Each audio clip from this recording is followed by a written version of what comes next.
Burri dhe gruaja, plotësues të njëri tjetrit. Njerëzit mendojnë se burri dhe gruaja janë të krijuar si të kundërt nga njëri tjetri. Mirë, po ky mendim nuk është i saktë, sepse ata janë krijuar për të plotësuar njëri tjetrin. Kurse për sa i përket faktit se ata janë ndryshe nga njëri tjetri në konstrukt, është çështje esenciale e krijimit nga Allahu i Madhëruar.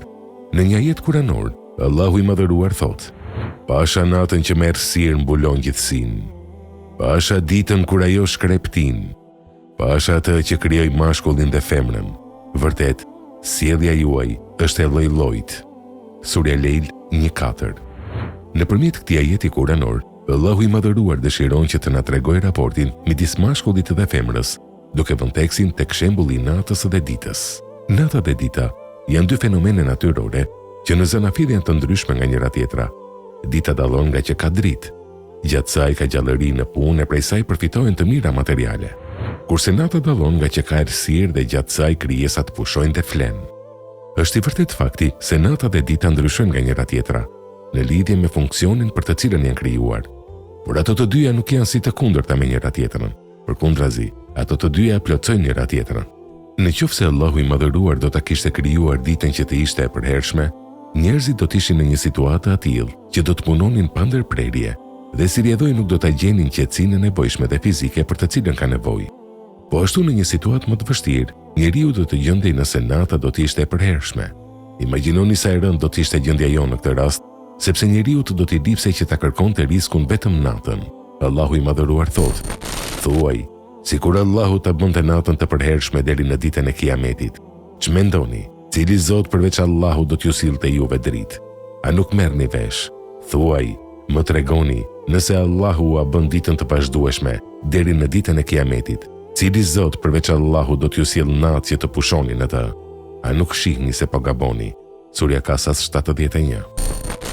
Kështu pra, njeriu nuk mund të punojë vetëm ditën, nëse ajo është e përhershme, nëse ai nuk pushon gjatë natës.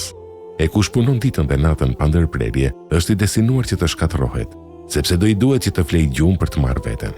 Gjatë natës, kur njeriu fle, gjumi i jep trupit qetësinë dhe pushimin e nevojshëm. Madje kërkimet shkencore kanë vërtetuar se gjumi gjatë natës është më relaksues për trupin e njeriu se sa gjumi gjatë ditës. Askush nuk mund të dalë të thotë apo pretendojë se dita dhe nata kundërshtojnë njëra tjetrën. Përkundrazi, ato plotësojnë dhe kompletojnë njëra tjetrën, sepse ato nuk mund të bëjnë pa njëra tjetrën. Po kështu, edhe mashkulli me femrën nuk kundërshtojnë njëri tjetrin, por përkundrazi, plotësojnë njëri tjetrin. Roli i mashkullit është që të sigurojë kushtet e nevojshme për jetesë për veten, bashkëshorten dhe fëmijët, ndryshe nga roli i gruas, që është e lidhur me kujdesin për shtëpinë, lindjen e fëmijëve, rritjen dhe edukimin e tyre. Gjithashtu, gruaja i ofron bashkëshortit të saj qetësinë dhe prejen e duhur, pasi që ai kthehet i lodhur dhe i raskapitur nga puna. Ajo e pret atë me buzëqeshje dhe e rregulluar.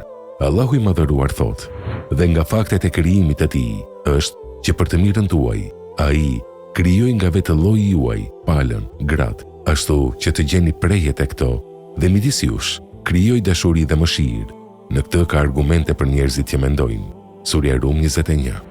Allahu i Madhëruar i ka caktuar mashkullit dhe femrës role të ndryshme në jetë, kështu që ata të plotësojnë njëri tjetrin dhe jo ta kundërshtojnë. Mashkullit nuk i është ngarkuar si detyrë që të merret me punët e shtëpisë, apo të lindë fëmijë, t'i rrisë dhe t'i edukojë ata, ashtu sikurse bën femra.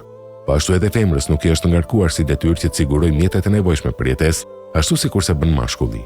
Ky është ligji i Allahut tek njerëzit, pavarësisht faktit se ata janë apo nuk janë besimtarë. Zbatimi me përpikmëri e rolit për të cilin është ngarkuar të kryej secili prej dy gjinive, ndihmon në ruajtjen e ekuilibrave të rendit në tokë. Sa kaq, çdo përjashtim nga kjo sjell anarki, fatkeqësi dhe probleme.